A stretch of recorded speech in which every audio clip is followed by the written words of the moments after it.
sitting here in Ambridge, Pennsylvania. Recently, I was told that I need a New York State Coil endorsement. Basically, to haul paper rolls or coils, any coil or roll weighing or 5,000 or exceeding 5,000 pounds, weighing 5,000 pounds or more. I need a New York State Coil endorsement. So I found odd, since I've been carrying coils for 8 months and never needed one before. But all of a sudden, I guess safety is called, said that I needed this endorsement to, if I wanted to continue to carry coils legally, not for any safety reasons. I didn't do anything wrong, just for legal purposes. So now I'm trying to get back home to New York. They just deadheaded me 215 miles from Rising Sun, Ohio, over here to Ambridge, Pennsylvania. And while I was getting through this maze, I saw another rail driver coming out. He had a coil on the load. Immediately, my flags went up. When I went in to check in, I had to call up for a pickup number. I don't know if anybody else has that problem, but I don't know why we don't get our pickup number sent to us, like just immediately. Maybe it's because they never know what they have a few different numbers and don't really know what the pickup number is. That could be it. So I call my fleet manager for the pickup number, and I make him aware that there's a possibility there might be coils in this load. He says, well, maybe you might have to talk to them when you sign in. I'm like, well, signing in here consists of filling out a piece of paper and go and wait in your truck. You don't talk to someone. Sometimes when you go to these places, it's another, I don't know what they think back in the office, but signing in and signing out isn't always talking to someone. Like, we get flagged in our driver link if we don't sign in, if we don't do a customer check-in and check-out. I think it's for 5 minutes or 10 minutes. Some places you don't check out with you don't check out with the customer. The guy on the forklift signs your paper, gives it back to you, then unloads you. I mean, that's the checkout. It's not you go, you talk to somebody, you have a conversation, you make friends with them. That's not, we shouldn't be getting flagged for that. But that's neither here nor there. So I asked him, well, do you know what's on the load? So my fleet manager says no, he doesn't, but he's gonna try and find out that they don't send them information like that. It just says metal products.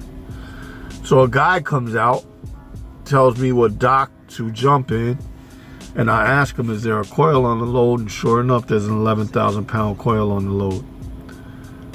So now I'm waiting on the phone call to see what's gonna happen next, because I've deadheaded 200 miles to a place where potentially I might not be able to carry the load. Other than that, I'm doing okay. I pinched a nerve in my back about 3 weeks ago. Causes some uncomfortability, but I'm all right for the most part. I'm seeking other opportunities in the industry right now because living in downstate New York and working for my company just it's not working out too well. It's not working out too well, not because they're a bad company, but because they don't have freight.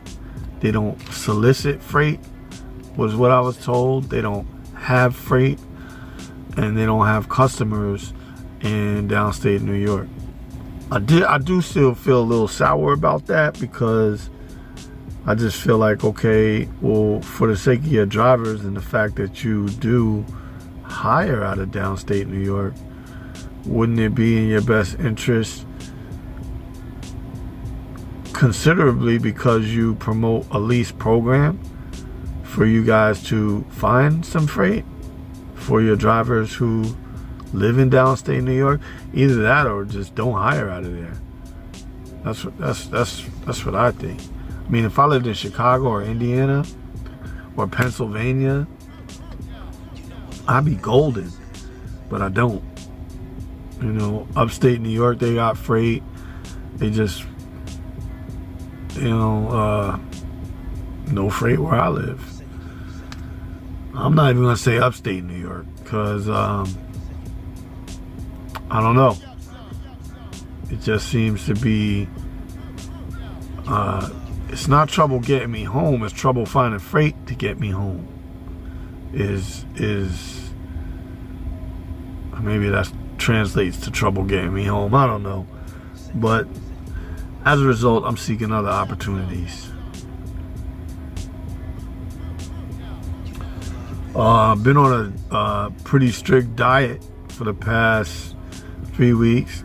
No fast food. Haven't had any soda. And I've been committed to it, and I haven't had any type of food except a hard-boiled egg. Except hard-boiled eggs out of a truck stop in the last 3 weeks. Everything was made back at home. I portioned it out and brought it with me.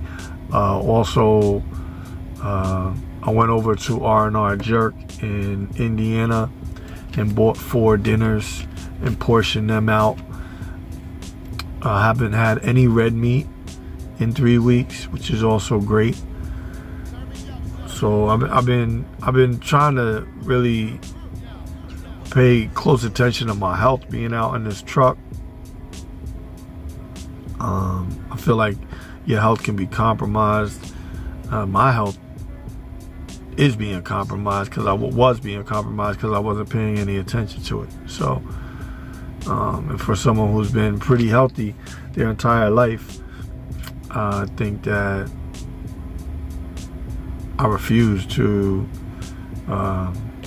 just be unhealthy for any reason. That was my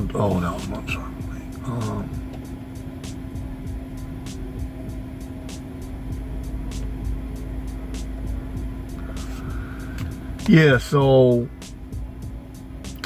that's about it. So I'm sitting here, I'm waiting for a load. I'm waiting to see if I can or can't take this load.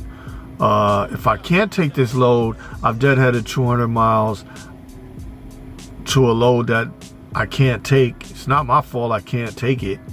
It's not my fault I was sent to it. And I feel like I should be compensated in some way, considering the fact that they know I can't carry coils until I get the endorsement from New York State. They're the ones that brought it to light after carrying coils for 8 months for them. And something has to give. So come to find out that they have decided they've removed the coil from the shipment, which means I will be picking up the sheets and the steel bar. And I guess that they didn't think that I was going to ask if that changed the rate. He didn't have that information. So he's going to call me back and let me know if the rate changed. But I don't think that I should be penalized for that in any case, because, you know, we accept a plan under the impression that we're going to make X amount of money. So, I mean, if it changes the rate, I think that, again, it needs to be some type of compensation, or I should get paid the same rate regardless, whether the company got to put up for that or not.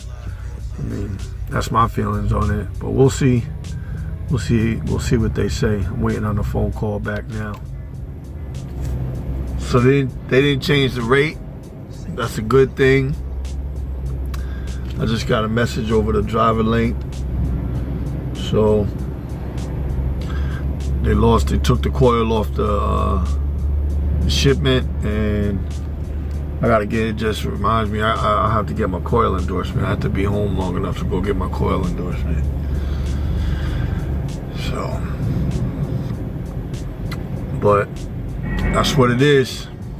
By the way, y'all be cool, stay fresh, don't judge nobody. It's Choice Mass. Peace.